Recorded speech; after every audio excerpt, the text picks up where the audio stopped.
Hello folks, welcome to Legacy IAS Academy. In this video, we will be seeing as to smart prelim strategies with regarding to MCQ solving approach, elimination and revision cycles. Okay, we will be seeing all this from your polity perspective. Okay, first and foremost, what can we expect in this video? See, now we are shooting this video around your January. So you will be in a full marathon of revisions, current affairs, and most times people end up thinking that current affairs means I have to write these points and then I will read it at the end. And after the exam is over, most students come telling, ma'am, I went about these current affairs, but I did not get any such questions. I was not able to answer from this because your approach of current affairs itself is wrong. Understanding? Why, where you will do common mistakes, I will point out. Second thing is with respect to elimination type, and third thing is MCQs. MCQs meaning your revision.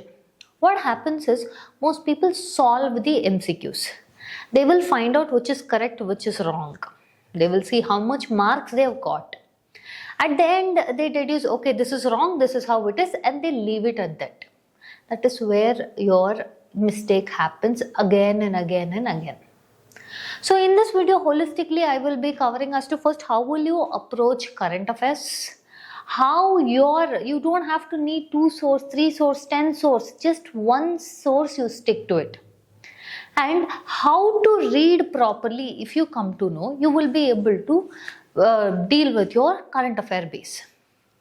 So first and foremost, you have to understand for UPSC is UPSC polity prelims approach. One main thing understand, they are not going to ask you only your memory tests, or it's not like just if I by heart something I should be able to do that. You need subjective knowledge or depth of it.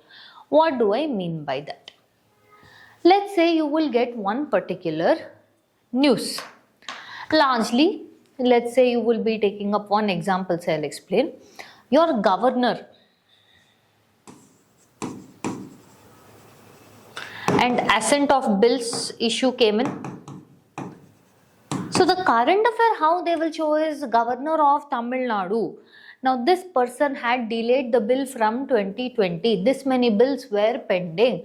At this point of time, all that specifics you don't need. First of all, when there is a news, when there is a current affair, what you have to identify is identify the constitutional location of it, which means this particular issue, whatever they are speaking about, to which article is it referencing? It comes under which part of the constitution? Or if it is there with respect to the schedules, in the first 12 schedules, now see whether it falls under any particular schedules with respect to, let's say, your salaries, allowances, or your official language. Any of these things come and see for that respective schedule also. Understanding? So the first and foremost step is whenever a current affair topic comes, you will identify only the constitutional aspect of that news. Do not worry about which governor was he, how much delay did he did, when did he delay, why did he delay, who are the politicians. That is not your headache to worry right now. Second thing is identify the nature of the issue. Now here we said governor's delay is there in assenting of bills, which means you have to see in constitution. You can refer to your state legislature chapter or your parliament chapter if it comes to presidential assent. See if there are any portions that are mandatory assent he has to give in any particular stage of time. For example, let's say money bill, he cannot return it back. Yes, so see for these kind of things, for mandatory, discretionary, advisories. Understanding all the constitutional provisions. And lastly, identify the procedure, majority and sequences. Understanding? So a particular topic has to be stripped for things which will matter, or in simpler sense, a current affair must be stripped for static content. Understanding? You yourself have to do this. Don't expect for someone else, or don't reproduce an entire copy to be in another book in the name of writing current affairs. If you want to create one thing, just rip the current affair into bits and parts of your static. Understanding that is the proper way to go about it. I'll explain each type with particular examples. Okay. First, now I want you to see this particular question. Okay. This question states, with reference to writ jurisdiction, which statement is correct? A Supreme Court can issue writs for fundamental rights and other legal rights. High courts can issue writs only for fundamental rights. High Court can issue writs for fundamental rights and for other legal rights. Supreme Court and High Courts have exactly the same writ jurisdiction. The correct answer here is your High Court can issue writs for fundamental rights and other legal rights. Now, we may think, yes, this is a static topic, I have to be knowing by this, but also imagine this question is, you are at somewhere 63rd or 64th question and this question comes already, you have faced a lag of past 5 questions you didn't get to know. Here, Supreme Court can issue writs for fundamental rights and other legal rights. High Court can issue writs only for fundamental rights. Okay. These two are almost reversed. Okay. Instead of Supreme Court, you had to put High Court here. Instead of High Court, you had to put Supreme Court here. Now, the fourth option, if you see, this is where I'm trying to make a point as to what is this approach element 1. They will tend to normalize things or put them on equal levels as to confuse you. Supreme Court and High Court have exactly the same writ jurisdiction. Okay, so here this also will become a point of issue, which means here UPSC is not testing about let's say whether you know about a particular article or not. They are trying to see the comparative scope, which means they are comparing the writ powers of your judiciary itself. Writ powers of High Court, writ powers of Supreme Court. According to Supreme Court Article 32, your Supreme Court can enforce writs only for fundamental right violation. According to Article 226, High Court can enforce writs for fundamental right violation and any other purpose, which means this is more narrower. Okay, Supreme Court is more narrow and High Court is much wider. Okay, otherwise when I said that similarity, this is what this is. The option D is symmetry trap. They try to give one example. I'm trying to explain. Usually when they tell this ka powers is equivalent to this ka powers, or here Supreme Court ka writ issuance power is similar to your High Court ka writ issuance powers. So there will be something called symmetry trap which you have to look out for. When these options are there, read it twice, read it thrice, then only attempt the option. Understanding? So this is one type of approach. Now, I told you in the starting, now you will be solving MCQs. You come across, yes, the statement was right or wrong. You leave it at that. No. The whole point of solving MCQs is you have to learn to not repeat that mistakes. That does not mean that, let's say, if they ask this question only it will be useful. When I said symmetry concepts, you have to be aware, which means all the questions with respect to writ jurisdictions, when you solve, you should be having the same mindset.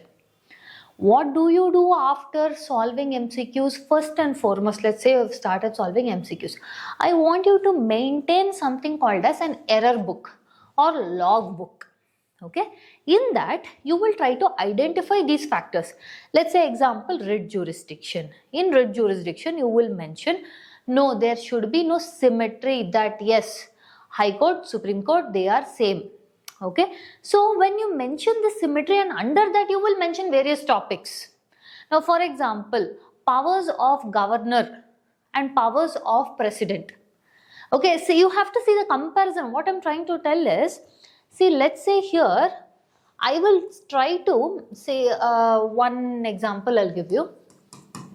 There is one power, in this, let's say, writ issuance powers. Now you will see Supreme Court, High Court. Like that, there will be many other things. With respect to power, here it's writ issuance, but there will be a lot of other powers. Let's say one more power is with regarding to assent of bills. So you will write down President and Governor. Understanding? So you will mention things like this. So Supreme Court, High Court, President, Governor, your PM, CM, COM, Cabinet Ministers, okay, Attorney General, Advocate General. Understanding? UPSC, SPSC. So these are the way you maintain a symmetry. You make down your notes. Okay, that is what you will be maintaining in the logbook or error book. Now, what you will do is, you will make sure the symmetry of data is there, so that any questions that may come from this kind of comparative topics, where anywhere you have something that you can compare, those all will fall under this slot. Okay, not like only judiciary, only executive. No, any two bodies which you can compare should be logged in here. Okay, and what are the possible mistakes that you can do in the comparative powers, you have to write down. Clear? That has to be your revision process. So your revision output, what will you write in your logbook? Article 226 is wider than Article 32. This does not necessarily mean that the superiority in hierarchy is there. No. Comparatively to High Court, Supreme Court is the one which is having a higher cycle in the hierarchy. So it is here only with regarding to the writ issuance power. Now, second type. What is the second type of questions that will appear largely? Your option killer is the word, which means absolute statements like only, always, never. Understanding? In realistic scenarios, understand with a sense of simpler common sense, time bound and realism both have to be imbibed here. What do I mean by this? I will teach you with this example. Look into this question.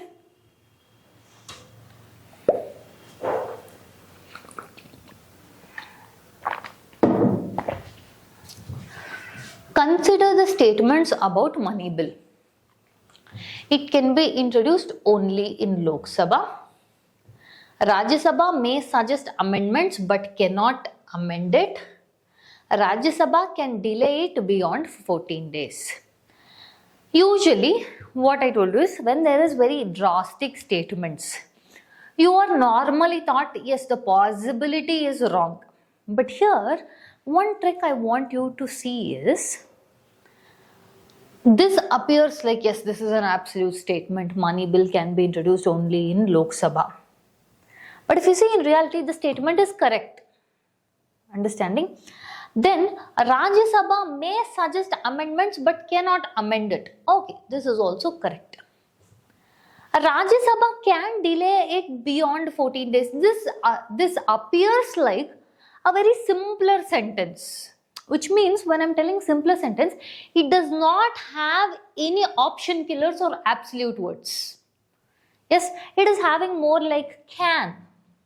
So somewhere the doubt might arise in these kind of statements. Understanding? When these words are there, you are thought, okay, yes, this is the question that I have to be doubtful on this particular topic. But the issue can come in these kind of words also. Here, this is the wrong statement. Rajya Sabha cannot delay a bill beyond 14 days. Here the correct answer is A, 1 and 2 only. See, don't always succumb to the concept of your UPSC will only ask questions this manner. Only is there means it is bound to be wrong. Can or may is there means it probably is correct. There is another way to turn this question also like this. So you have to use your presence of mind and you have to make sure that do not stick only to the conventional points. Understanding? So here what is UPSC testing? It is not testing what is a money bill, but what is the procedure. That is what in the starting when I mentioned anything, okay? If at all there is a topic, first what you will do is, you will see the constitutional aspects such as articles, parts and schedules, and then you will see for its procedure. In this case, bill, money bill. How is money bill passed? What is the procedure? Understanding? So what will you write in your logbook? Money bill, Lok Sabha only can introduce it. Rajya Sabha can suggest recommendation, or by in maximum it can delay a bill for 14 days only, not above it. Next type of question. Okay, largely in polity what we have observed is majority trap questions, which means, look at this question. I will try to explain what this is in this question. This is regarding President's rule approval in your state. Regarding proclamation under President's rule. First one, it must be approved by both the houses within 2 months. Second one, approval requires special majority. Third one, it continues for 6 months at a time, renewable with parliamentary approval. See, first and foremost, if you see, must be approved by both houses within 2 months. Approval requires special majority. Here if you see special majority, they have put 2/3 of total membership. In the bracket also they have given. So when you are seeing, it will just look like special majority also they have given what it is also. So they are trying to make you or create an illusion that this is a fine statement. Okay, there is nothing wrong with the statement. But in reality, if you see what is the issue about this statement means, the simple majority versus special majority. While you are reading the statement, nothing seems wrong with it. But whenever there is a mention of majority, always be doubly sure. Because instead of your special majority or simple majority, they can shift it to vice versa. Understanding? So what statement appears like a simple statement which does not have any contradictions in it can have a issue in it. Like for example, whenever you see the word special majority in the answer, think of it. Am I doing a constitutional change? Or am I using it for impeachment? Or am I using it for removal of judges? If these three things sit together, then only it can be a special majority. Automatically on its own or otherwise, it does not justify special majority. Okay? So what will you write? Article 356, President's rule, approval is through simple majority. Understanding? Now, the fourth type of questions that largely come in your polity wherein it will be very easier to confuse is in the sequence trap. What that is, I'll explain. Look at the question.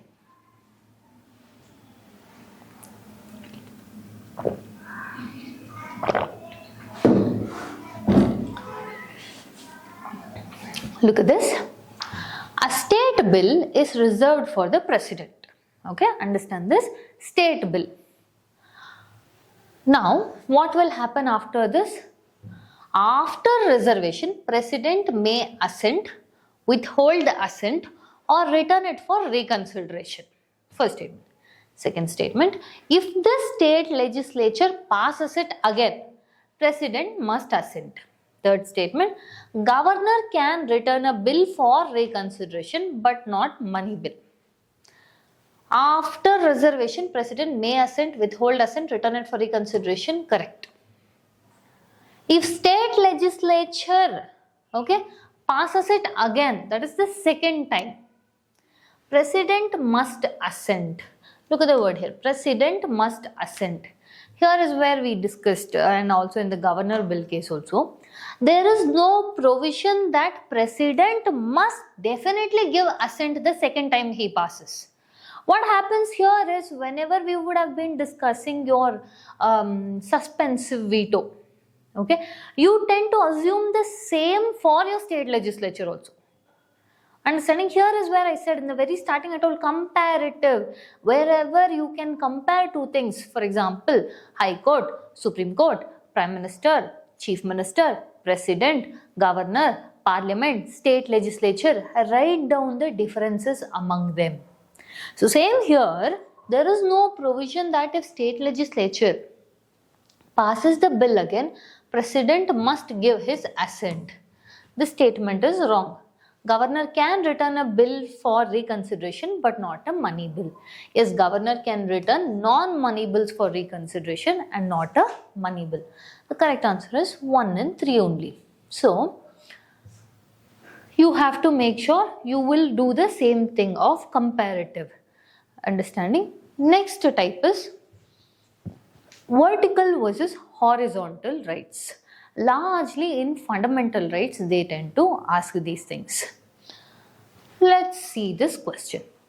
Which fundamental right is explicitly enforced against private individuals too? Now, before I come into this question, I want you to, again, in your logbook or revision book, what you will mention is with respect to fundamental rights, you will write down fundamental rights which are applicable to citizens only and which is applicable to everyone. Which means, see, fundamental rights, citizens, non-citizens. What do we call these non-citizens as? Aliens. In these aliens also there are two types. Friendly aliens, enemy aliens. Which fundamental rights are applicable only to citizens? Article 15, Article 16, Article 19, okay, Article 29, Article 30. Okay, for friendly aliens, one thing extra is there that is not there for enemy aliens, that is 22, right? Similarly, in your fundamental rights itself, you will mention which fundamental rights are applicable to citizens own, that is to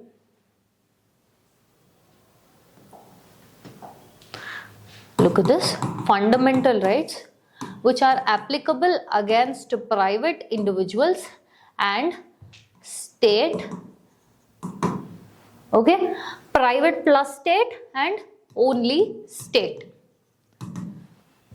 Now the question they are asking here is also the same thing. Which of these fundamental rights are applicable to private plus state? Freedom of speech, Article 19. Equality before law, Article 14. Abolition of untouchability, Article 17. Okay. Protection against arbitrary arrest. In this, all the other things except one thing is applicable only against it. Abolition of untouchability is available against private individual too. Okay, look at this. Your UPSC is not just testing the fundamental rights whether you know it or not, or seeing which is state only versus state plus private. Look at this.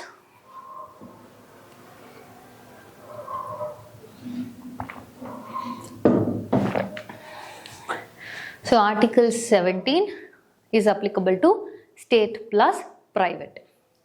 Now, what are the other fundamental rights which are applicable only, okay, not against your state but also against your private individuals? Article 15 of 2, which prohibits discrimination by private entities regarding to shops, public restaurants, hotels, well stands. Article 23 prohibits human trafficking, forced labor. Article 24 prohibits employment of children in factories, hazardous industries.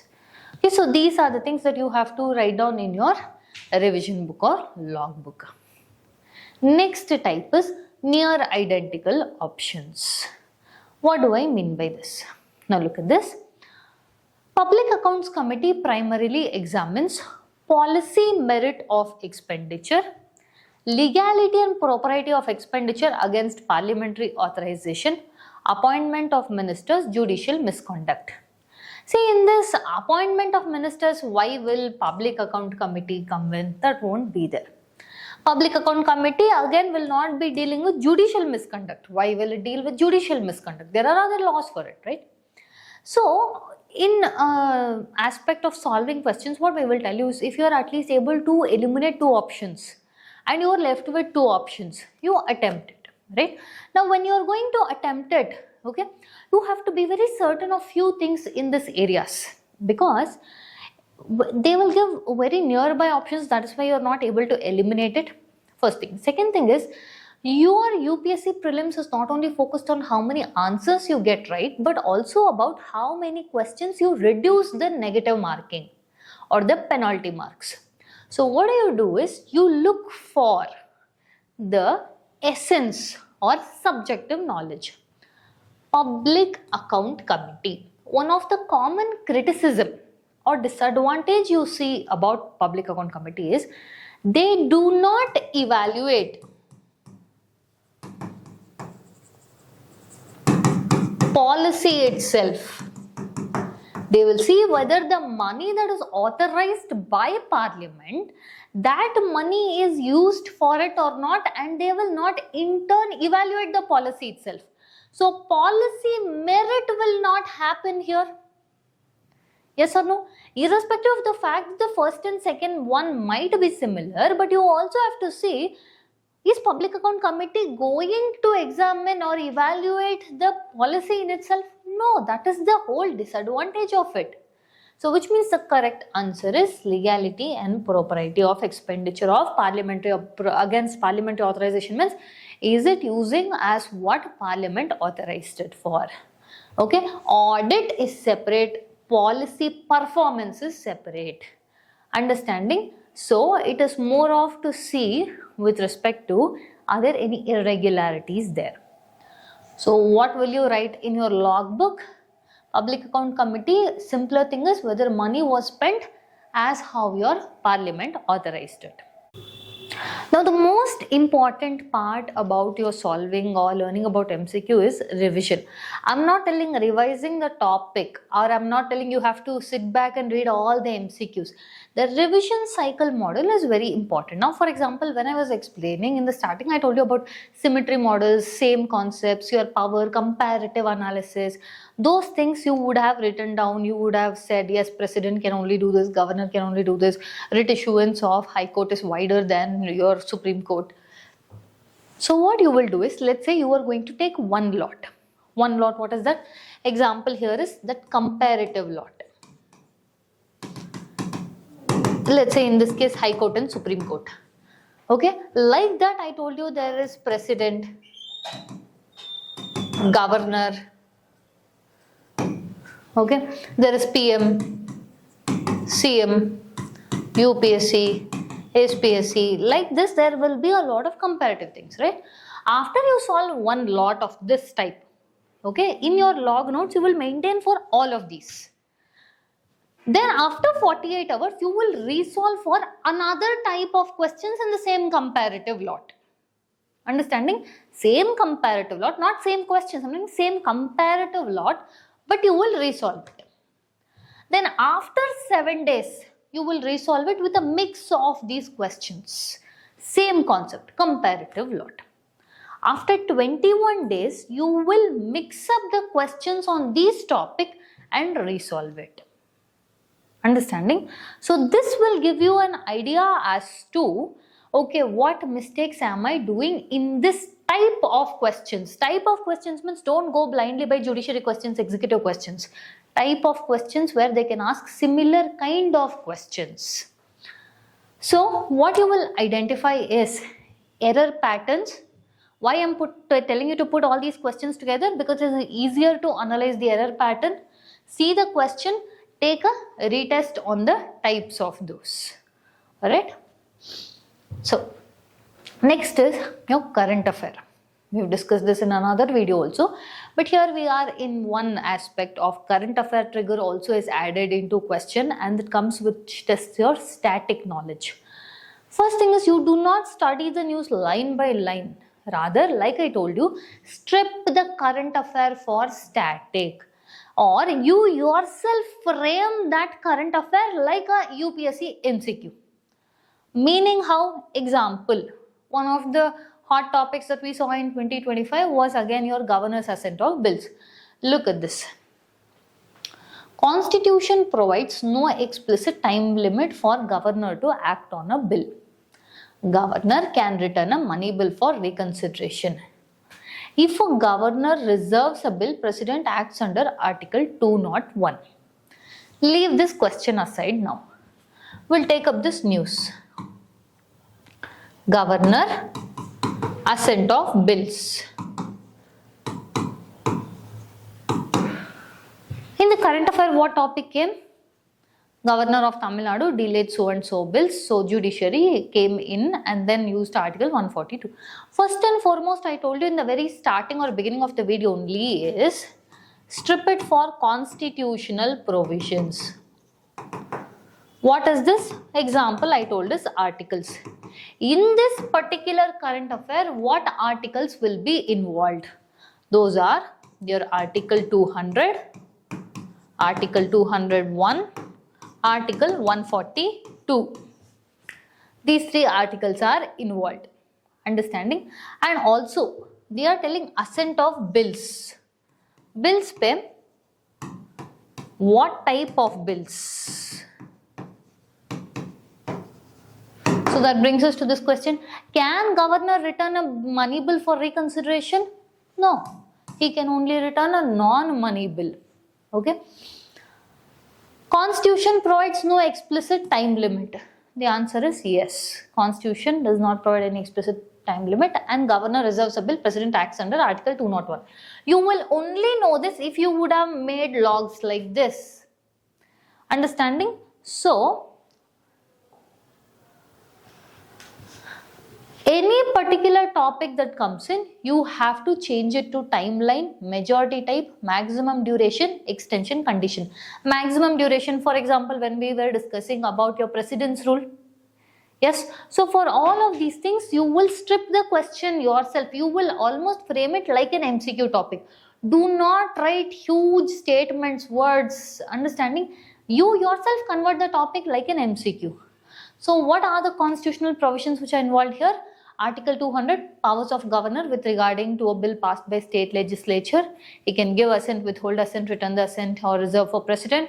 Article 201, presidential veto power on the bills reserved by the governor. Article 142, Supreme Court used its complete justice to ensure your passage of bills on time. And also one important thing that your judiciary, this is a timeline which is set by judiciary and not constitution. Constitution has not given the time limit, but rather your judiciary has given the time limit. They told that you cannot exercise pocket veto for governor. Also, they set up timelines. What timelines? Your governor can, this is for president and your governor. With respect to the president, it is strictly aid and advice of COM. Now, if you have to, let's say for a governor, if you have to withhold the assent without COM's advice, then you must return the bill within 3 months. If the bill is repassed by the assembly, state legislative assembly, the second time, then the governor must give the assent within 1 month. This is to make sure that you do not unnecessarily delay the bill. This is set forth by your judiciary, not your constitution. Keep that in mind. Now, let's take a look at this question. With reference to governors and president granting assent to state bills, which of the following are correct?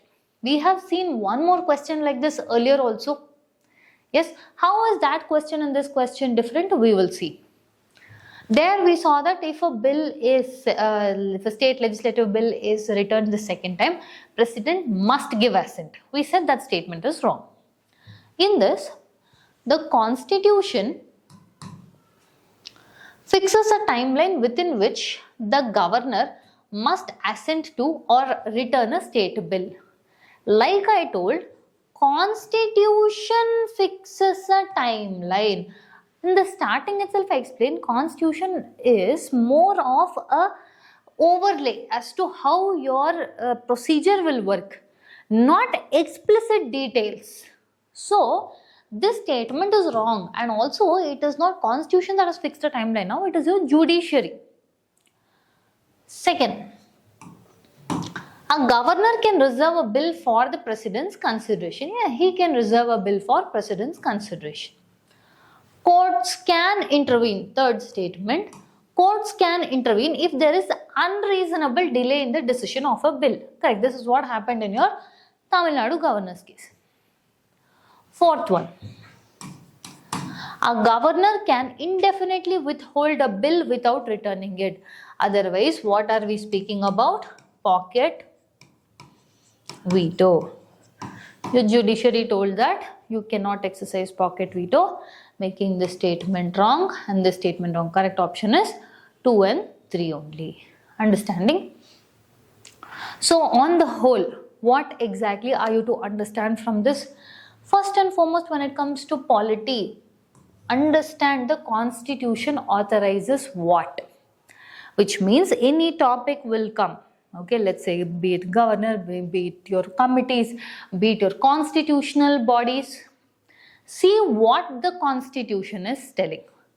Next is, there will be no such concept of automatic timelines, and they will understand the Constitution was made came into effect 1950. At that point of time, so if you have to make something and that should be applicable in 2026 also, you should give considerable room for growth and development, which means it cannot be very specific. So automatic time limits concept will not apply. Undue delays are always subject to judicial reviews. Okay, on any aspects, if you see, judicial review will be applicable. So on a larger basis, see, for example, let's take your 9th schedule. Okay, now any things which are put under that, they are at least subject to limited judicial review. The golden trinity test or golden triangle test of article 14, 19, 21. But judicial review is applicable, not like it is not at all applicable. Yes, IR Coelho case. And lastly, link the current affair topics to your static. Do not read it like news, but relate it to your static topic and strip for your constitutional aspects in it. And when you look at a topic, you yourself convert it into small MCQs. Understanding? And most importantly of all this, like I mentioned, maintain a logbook or your constant revision of these particular topics of similar pattern question will help you tackle the questions. Understanding? Now, with this, we have come to the end of the content. If you like our content, subscribe to our channel, hit the like button, share it along with your friends. We will come forward with more such topics. If you want, do comment down in the comment section below. Thank you.